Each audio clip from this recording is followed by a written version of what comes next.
Hello everyone. तो जैसे कि मैंने आप लोगों को बताया था कि मैं आज से आपके लिए एक सब्जेक्ट लेके आ रहा हूँ। तो मैं नेटवर्क थ्योरी स्टार्ट कर रहा हूँ आप लोगों के लिए। यहाँ पर आप जैसे देख रहे हैं कि मैंने नेटवर्क थ्योरी का चैप्टर 1 लिख रखा है, basics of electric circuit. Electric circuit का जो बेसिक्स है आज हम इस लेक्चर में वो डिस्कस करेंगे। तो वीडियो को स्टार्ट करने से पहले let me introduce myself. My name is Saurabh Kumar. I secured AR 236 in GATE 2021. So let's start the video. तो अभी हम यहाँ पर आप देख पा रहे हैं जैसे कि जो पहला चैप्टर है इस नेटवर्क थ्योरी का वो मैं लेके आया हूँ आप लोगों के लिए। यहाँ पर सबसे पहले इस चैप्टर में जो हम बेसिक चीजें उसके ऊपर डिस्कस करेंगे। तो अभी मैंने 2 बेसिक टॉपिक का नाम ले रखा है। तो जैसे देखो ये अभी बेसिक है, तो बेसिक थोड़ा सा मैं फास्ट चलूंगा। तो जैसे ही आप लोगों के लिए इंपॉर्टेंट चीज आ जाएगा मैं अपने आप को स्लो डाउन कर लूंगा। तो अभी बेसिक्स में देखो पहला बेसिक है चार्ज। चार्ज क्या होता है? तो चार्ज इलेक्ट्रिकल प्रॉपर्टी होता है किसी भी एटम का।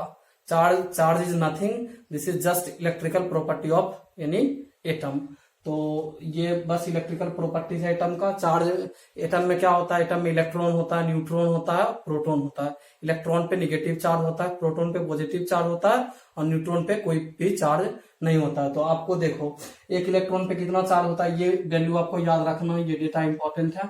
-1.6 इंटू 10⁻⁻19 कूलम ये एक इलेक्ट्रॉन पे होता है। वही अगर पॉजिटिव चार्ज रहेगा तो यहाँ पे 1.6 इंटू 10⁻⁻19 कूलम आएगा।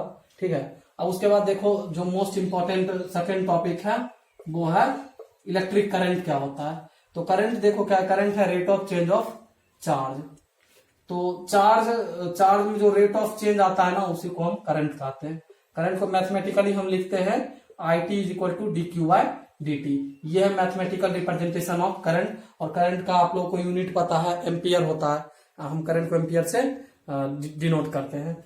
तो ये सर्किट का 2 बेसिक एलिमेंट है जिसके ऊपर मैंने आपको बताया। अब देखो एक क्वेश्चन इसके ऊपर मैं आप लोगों को बताता हूं। इसके ऊपर आपको कुछ क्वेश्चंस प्रैक्टिस करने हैं। इस फॉर्मूले के ऊपर कभी कभी क्वेश्चंस आपको दिख जाएगा। तो यहाँ पर देखो मैंने एक वेवफॉर्म बना रखा है चार्ज का टाइम के रिस्पेक्ट में। और मैंने आपसे पूछा कि find IT at t equal to 3 second.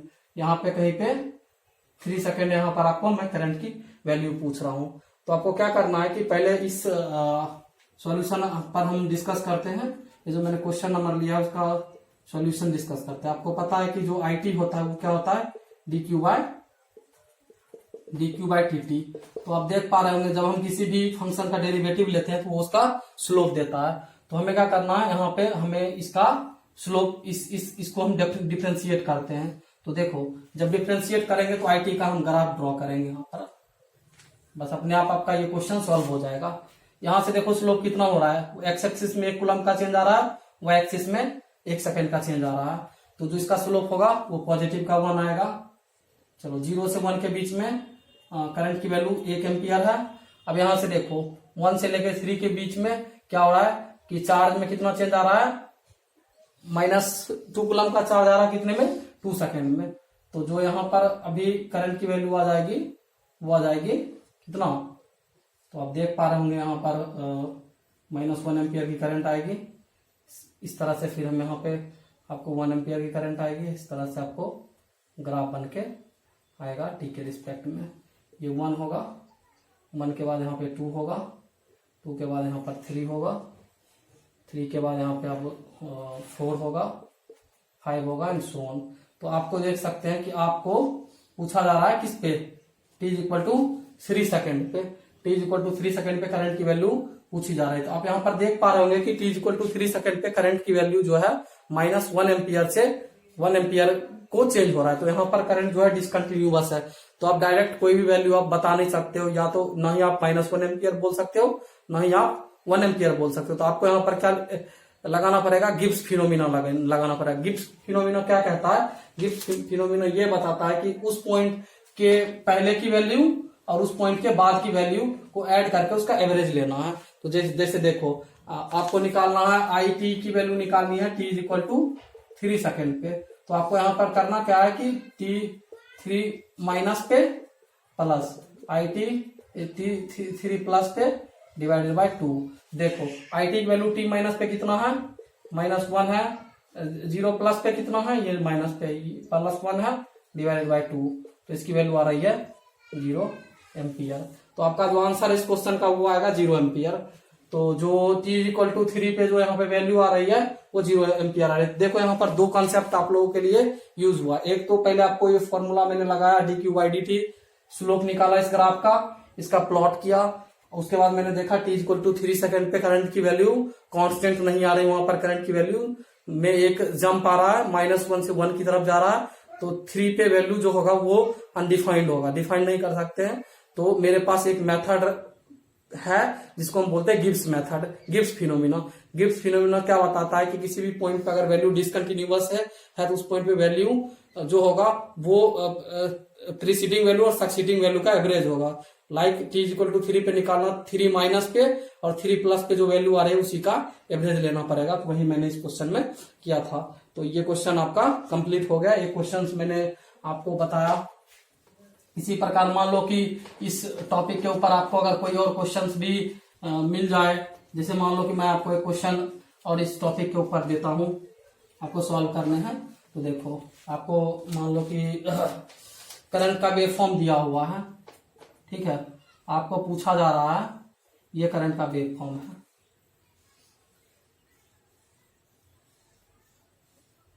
ये करंट का वेव फॉर्म है, इसको हम IT बोलते हैं। यहाँ पे 1 है, यहाँ पर -1 है, यहाँ पे 1 2 3 4 सोन करके है। मैं तुमसे पूछ रहा हूं कि फाइंड द वैल्यू ऑफ, ये क्वेश्चन नंबर 2 है। यहाँ पे मैं पूछ रहा हूं find the value of QT at t=2 second. देखो t=2 सेकेंड पे QT की वैल्यू देखने, तो अब इसकी सॉल्यूशन पे हम डिस्कस करते हैं। ये करंट की वेव फॉर्म है, आपको QT निकालना, आपको चार्ज निकालना 2 सेकेंड पे। यहाँ पे आपको चार्ज निकालना है कि इस पॉइंट पे चार्ज की वैल्यू कितनी होगी। करंट की वेव फॉर्म आपके पास दी हुई है। आपको क्या पता है, आपको पता है कि IT होता है dQ/dt, ये आपको पता है। आपको आप लिख सकते हो dQT/IT dt आपको यहाँ पे। अब क्या करोगे आप इसको इसको आप इंटीग्रेट कर लोगे, तो यहाँ पे QT की वैल्यू आएगी, वो आएगी इंटीग्रेशन ऑफ IT dt, ठीक है। तो देखो आपको निकालना है t=2 सेकेंड पे, इसकी वैल्यू निकालनी है, करंट की वैल्यू निकालनी है। तो जब आप इसको इंटीग्रेट करोगे,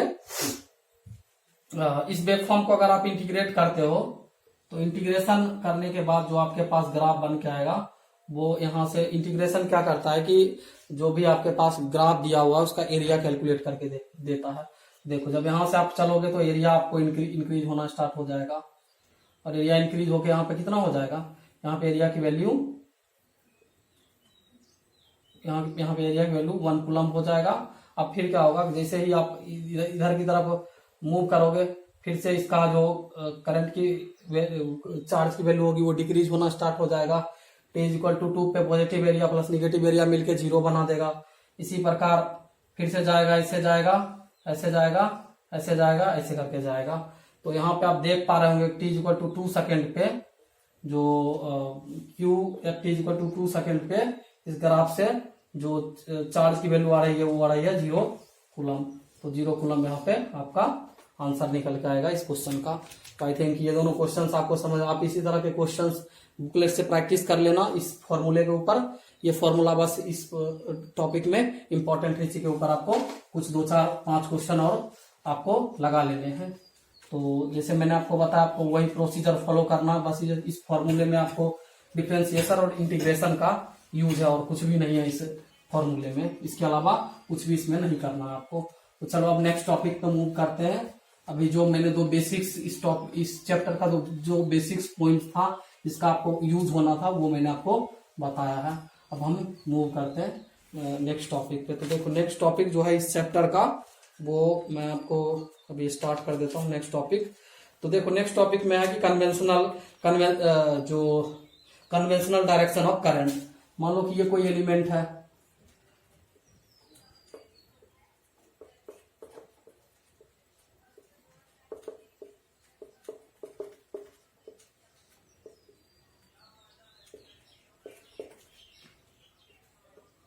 देखो ये कोई एलिमेंट है,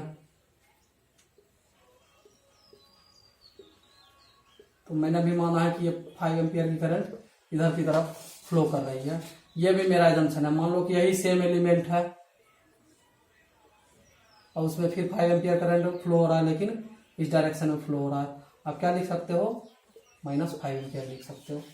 तो आपको जो करंट का डायरेक्शन है वो आप डिसाइड करोगे कि आप डायरेक्शन किधर की ओर ले रहे हो। अगर मान लो आपने पहले एज्यूम कर लिया करंट की डायरेक्शन लेफ्ट टू राइट जा रही है, तो जो करंट की वैल्यू निकल के आएगी या तो पॉजिटिव होगी, या तो अगर एक्चुअल करंट की डायरेक्शन के जैसा होगा तो पॉजिटिव आएगा। अगर एक्चुअल से डिफरेंट होगा, जैसे आपने माना है कि लेफ्ट टू राइट, लेकिन करंट की जो एक्चुअल डायरेक्शन जो फ्लो हो रही है वो राइट टू लेफ्ट हो रहा है, तो अपने आप उसकी वैल्यू निगेटिव चल के आएगी। जैसे मान लो कि अभी इस एलिमेंट के लिए मैंने करंट की डायरेक्शन लेफ्ट टू राइट लिया है, तो मैंने इसको पॉजिटिव 5 एम्पियर दिखा। अगर मैं वही क्या करता हूँ कि इसको करंट की डायरेक्शन को रिवर्स कर देता हूँ, राइट टू लेफ्ट दिखाता हूँ, क्या करना पड़ेगा उस समय, इस करंट की मैग्नीट्यूड में माइनस का साइन आपको लगाना होगा। तो ये होगा करंट की कन्वेंशन डायरेक्शन हो गया। तो मतलब करंट को आपको ऐसे करके डायरेक्शन मानना है। तो इसके बाद देखो नेक्स्ट टॉपिक जो आता है आपको इस चैप्टर में, वो आता है कि types of DC source. DC source का टाइप्स क्या क्या है। तो डीसी करंट 2 टाइप्स के होते हैं, आप लोगों को भी पता है कि तो डीसी करंट होता है, एक होता है एसी करंट। जो पहला टाइप्स होता है, टाइप्स ऑफ करंट सोर्स, मैं आपको बता रहा हूं अभी इसी चैप्टर में, नेक्स्ट टॉपिक है। देखो पहला है डीसी सोर्स और दूसरा है एसी सोर्स।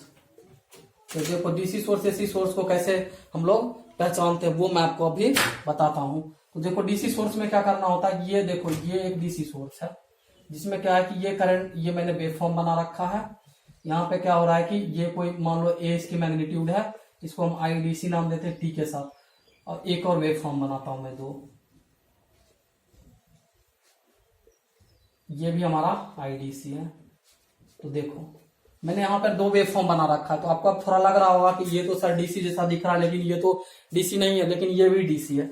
डीसी का मतलब ये नहीं होता कि करंट ऐसे घूम रहा है तो वो डीसी नहीं होगा। डीसी का मतलब सिर्फ कांस्टेंट नहीं होता। डीसी का मतलब होता है कि करंट सिर्फ एक ही डायरेक्शन में फ्लो हो रहा है, पॉजिटिव ही फ्लो हो रहा है, निगेटिव नहीं जा रहा, उसको हम डीसी बोलेंगे। यूनिडायरेक्शनल करंट जिसको बोलते हैं वो एक तरह से डीसी हुआ। बस अंतर ये है कि ये प्योर डीसी है, इसको हम बोलते हैं प्योर डीसी। इसमें देखो कोई हार्मोनिक्स नहीं है, कोई फ्लक्चुएशन नहीं है। करंट इंटायर सारे टाइम की वैल्यू के लिए एकदम कांस्टेंट करंट की वैल्यू आ रही है। अगर मैं इसकी बात करूं तो इसमें देखो क्या हो रहा है कि इसमें थोड़ा फ्लक्चुएशन आ रहा है, करंट कांस्टेंट नहीं है, बट डीसी है, बट प्योर डीसी नहीं है। इसमें कुछ हार्मोनिक्स भी होंगे प्रेजेंट, जिसके कारण इसका करंट की वेव फॉर्म प्योर डीसी नहीं आ रहा। ये डीसी है लेकिन प्योर डीसी नहीं है। तो आपको आई थिंक ये डीसी करंट क्या होता है, टाइम के साथ कैसे इसका वेरिएशन होता है, ये आपको समझ में आ गया होगा। मैं एसी की तरफ मूव करता हूँ। इसी तरह देखो एसी में आप लोगों ने सुना होगा कि आप साइन वेव देखते हो, आप बताते हो कि एसी है। क्या सिर्फ साइन वेव ही एसी है और कोई एसी नहीं है? एसी का मतलब सिर्फ साइन वेव नहीं है। एसी का मतलब होता है कि टाइम के इंटरवल में करंट की वैल्यू पॉजिटिव और निगेटिव दोनों होगा। कुछ टाइम के लिए निगेटिव रहेगा, कुछ टाइम के लिए पॉजिटिव रहेगा, कुछ टाइम के लिए निगेटिव होगा, कुछ टाइम के लिए पॉजिटिव होगा। तो मैं फिर यहाँ पे 2 एग्जांपल आपके लिए लेके आता हूँ। ये एसी करंट का है। देखो एसी करंट का भी मैं 2 एग्जांपल आपको दिखाता हूँ। एक तो ये आपको सबको पता है, ये साइन वेव, और एक दूसरा जो मैं आपको बताता हूँ वो दिखाता हूँ। ये होता है, देखो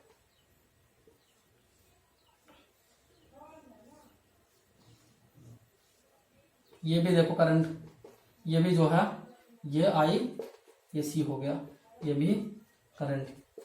तो ये देखो 2 वेव फॉर्म मैंने आपके सामने बताया। एक तो साइन वेव है जिसको हम प्योर एसी बोलते हैं, और ये प्योर एसी नहीं है, ये भी एसी है, ये प्योर एसी साइन वेव है। ये एसी है सिर्फ। इसमें क्या है कि साइन के बहुत सारे कंपोनेंट, आप अगर इसका अगर फोरियर सीरीज लिखते हो, एफएस लिखते हो, इसमें फर्स्ट हार्मोनिक आएगा, थर्ड हार्मोनिक आएगा, फिफ्थ हार्मोनिक आएगा, 7th आएगा, 11th आएगा, इसके बाद 13th आएगा एंड सो ऑन। तो इसमें क्या हो रहा है कि इसमें साइन के बहुत सारे कंपोनेंट है, बट ये एसी है, अल्टरनेटिंग करंट है, और ये प्योर एसी है, प्योर एसी साइन वेव है, जिसमें सिर्फ साइन का एक ही कंपोनेंट है, फंडामेंटल कंपोनेंट। तो इस तरह से आपको समझ में आ गया होगा कि कैसे क्या एसी सोर्स होता है और क्या डीसी करंट सोर्स होता है। ये दोनों एसी और डीसी के एग्जांपल मैंने 2 एग्जांपल के साथ आपको समझा दिया। तो इसके बाद देखो मैं नेक्स्ट टॉपिक इसमें मूव करता हूँ। नेक्स्ट टॉपिक क्या है, एक बार मुझे बस टॉपिक्स देख लेने दो। हाँ, तो देखो इसके बाद क्या है कि इसके बाद नेक्स्ट टॉपिक है सर्किट का। जो नेक्स्ट टॉपिक आता है वो आता है इसी के अभी करंट सोर्स के बारे में मैंने आपको बता दिया। करंट क्या होता है, करंट सोर्स कितने टाइप के होते हैं, इसी प्रकार से आप अब होते हैं वोल्टेज सोर्स, जिसको हम इलेक्ट्रोमोटिव फोर्स बोलते हैं। तो देखो जो इलेक्ट्रोमोटिव फोर्स होता है जिसको हम वी से डिफाइन करते हैं वो क्या होता है, ईएमएफ सोर्स जिसको हम बोलते हैं ईएमएफ। ये होता है V, V is equal to होता है D Q by D W by D Q. होता क्या है कि जब हम किसी ये कोई एलिमेंट है, इसमें मुझे अगर करंट फ्लो करवाना होगा ना तो इसके अक्रॉस मुझे एक बैटरी कनेक्ट करना होगा। ये बैटरी की ईएमएफ है, ये ईएमएफ रेस्पॉन्सिबल होता है इसमें करंट फ्लो करवाने के लिए। ये इलेक्ट्रोमोटिव फोर्स होता है जो कि एक फोर्स लगाता है जिस फोर्स के कारण इस सर्किट में इलेक्ट्रॉन्स फ्लो होने लगता है और इलेक्ट्रॉन्स के फ्लो होने से सर्किट में एक करंट दौड़ने लगता है। अगर इलेक्ट्रॉन्स की डायरेक्शन इस डायरेक्शन में अगर इलेक्ट्रॉन्स फ्लो हो रहा है तो जो करंट की डायरेक्शन होगी वो इस डायरेक्शन में से करंट फ्लो हो जाएगा। तो यही होता है। देखो क्या होगा कि यूनिट चार्ज को हम मतलब एक 1 कूलम को चार्ज को सर्किट में लेके हम अगर घूमते हैं तो उससे जो वर्क डन होता है वही कहलाता है हमारा इलेक्ट्रोमोटिव फोर्स। मतलब 1 कूलम चार्ज कुल एक प्लेस से दूसरे प्लेस ले जाने के लिए जो हमको एनर्जी का रिक्वायरमेंट होता है वही एनर्जी कहलाता है इलेक्ट्रोमोटिव फोर्स, जिसको हम वी से डिफाइन करते हैं। और ये एक बैटरी का ईएमएफ होता है या एक जनरेटर का ईएमएफ हो सकता है। तो आपको ये चीजें समझ में आ गया होगा कि ईएमएफ क्या होता है। ईएमएफ एक तरह का एक इलेक्ट्रोमोटिव फोर्स है जिसका काम बस ये है कि सर्किट में करंट को फ्लो करवाना। 1 कूलम को चार्ज को एक प्लेस से दूसरे प्लेस ले जाने में जो एनर्जी की रिक्वायरमेंट होती है वही कहलाता है इलेक्ट्रोमोटिव फोर्स।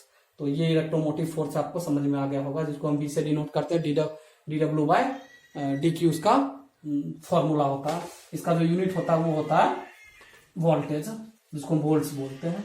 ठीक है, अब नेक्स्ट टॉपिक इसके बाद का जो नेक्स्ट टॉपिक है इसमें वो है कि reference polarity of voltage source. अब देखो वोल्टेज सोर्स का जो रेफरेंस पोलैरिटी कैसे हम डिफाइन करेंगे।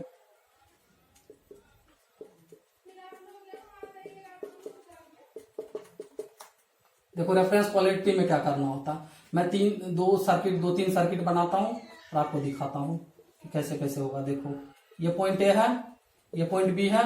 आपने अगर इसको पॉजिटिव लिया है, मान लो ये VAB है, इसको आप 5 वोल्ट मान लो, अभी बस मानना है। एक और सर्किट में बनाता हूं।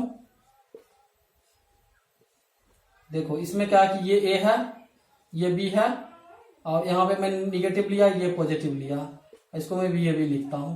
तो बताओ ये VAB की वैल्यू क्या होगी। यहाँ पे मैंने क्या किया कि यहाँ पे ये पॉइंट पॉजिटिव लिया है, बस आप एक बार देखो, और यहाँ पे B पॉइंट को निगेटिव लिया है और जो VAB की वैल्यू मैंने 5 वोल्ट लेट किया है। तो आप बताओ कि यहाँ पर VAB की वैल्यू क्या होगी। अभी यहाँ पर क्या हो रहा है कि यहाँ पर आप इस पे फोकस करो, ये क्या हो रहा है, चेंज हो गया है। यहाँ पे पॉजिटिव था, यहाँ पर निगेटिव हो गया। तो जो VAB की वैल्यू पहले 5 वोल्ट थी वो 5 वोल्ट ना रह के अब VAB की वैल्यू जो होगी वो -5 वोल्ट हो जाएगा, क्योंकि आपने यहाँ पे पोलैरिटी को चेंज कर दिया है। तो ये एक मतलब पोलैरिटी डिफाइन करने का तरीका है। अगर आपने इसको ऐसे डिफाइन कर लिया है तो इसको आप इंटरचेंज करके यहाँ पे निगेटिव साइन लगा के इसको दूसरे तरीके से भी डिफाइन कर सकते हो। ये किसी भी एलिमेंट के अक्रॉस का वोल्टेज को आप ऐसे पोलैरिटी में डिफाइन कर सकते हो। बस कोई पॉइंट पकड़ लो, इस पॉइंट को अगर आपने पॉजिटिव लिया है तो ये इसके रिस्पेक्ट में आपने 5 वोल्ट डिफाइन कर दिया। अगर आप इस पॉइंट को पॉजिटिव से निगेटिव करोगे तो ये अपने आप 5 से -5 हो जाएगा। तो ये एक इसमें टॉपिक है रेफरेंस पोलैरिटी में। उसके बाद देखो फिर जिस तरह से करंट सोर्स दो टाइप के होते हैं, उस तरह वोल्टेज सोर्स भी 2 टाइप के होते हैं। मैं इन दोनों का भी आपको एग्जांपल एक बार लिख देता हूँ यहाँ पे। तो 2 टाइप के वोल्टेज सोर्स भी होते हैं। इसमें हमारा टाइप 1 है, वही टाइप्स ऑफ वोल्टेज सोर्स।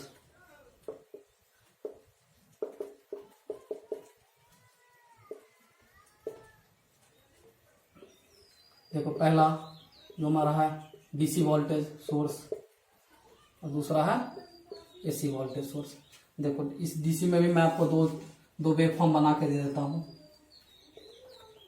एक तो कांस्टेंट हो गया जिसको हम VDC बोलते हैं, ठीक है, और एक मैं ऐसा ले लेता हूं।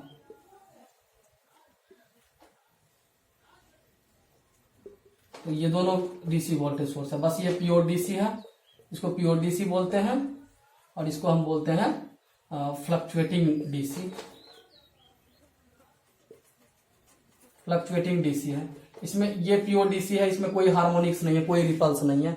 इसमें देखो रिपल्स है, इसमें जो वोल्टेज की वैल्यू है वो फ्लक्चुएट हो रही है दो वैल्यू के बीच में, बट हमेशा एक ही डायरेक्शन में रह रहा है, हमेशा पॉजिटिव रह रहा है, इसलिए डीसी है। डीसी का एग्जांपल है। कभी भी ये निगेटिव की डायरेक्शन में नहीं जा रहा। आप रेक्टिफायर जब करोगे तो इस तरह के वेवफॉर्म्स आपको मिलेंगे वहां पे। अब देखो दूसरा इसमें है एसी। एसी में भी आपको देखो क्या होगा, दो टाइप का होगा। एक तो प्योर एसी साइन वेव होगा, जिसका अभी थोड़ी देर पहले मैंने बताया था, इसको बोलते हैं प्योर एसी, वीएसी। और एक हो जाएगा जो प्योर एसी नहीं होगा। मान लो कि मैं ऐसा ले लेता हूं ट्रायंगुलर, ये भी एसी है, ये एसी है दोनों। देखो ये भी एसी है, ये भी एसी है, ये प्योर एसी है।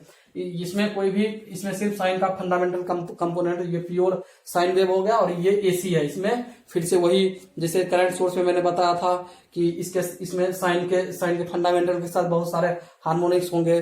First harmonic, third harmonic, fifth harmonic, seventh harmonic and so on करके इसमें बहुत सारे हार्मोनिक्स आएंगे। तो ये दो तरह के वोल्टेज सोर्स जो मैंने आपको बता दिया है कि ये दोनों दो वोल्टेज सोर्स है इस टॉपिक में। अब उसके बाद देखो वोल्टेज सोर्स, करंट सोर्स मैंने डिस्कस कर लिया, पोलैरिटी बता दिया कैसे आप पोलैरिटी मानोगे। उसके बाद जो नेक्स्ट टॉपिक आता है वो आता है पावर के बारे में। पावर को कैसे डिफाइन करते हैं। तो पावर जो होता है वो होता है rate of change of energy. तो सर किसी भी कोई सर्किट का एलिमेंट है, मान लो ये सर्किट एलिमेंट है, और इसके क्रॉस का आपको वोल्टेज पता है वीटी, और इसमें जो करंट जा रहा है आईटी ये पता है।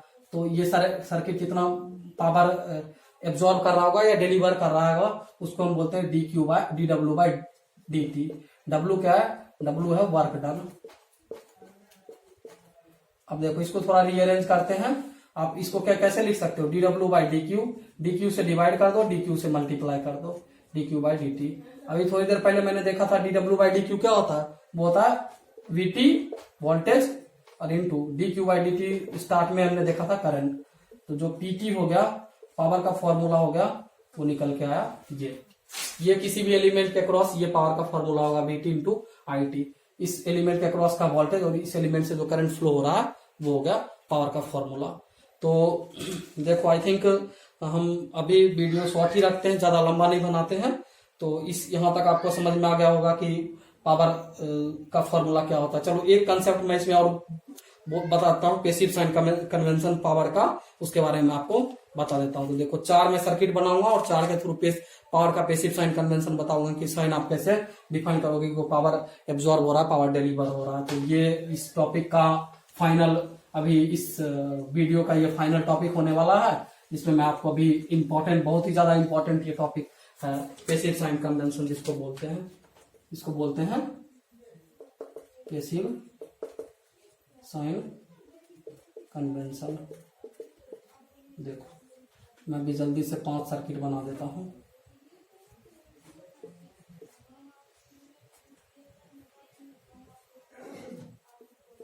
बीटी और यहाँ पे ये आईटी, प्रकार यहाँ पे बीटी,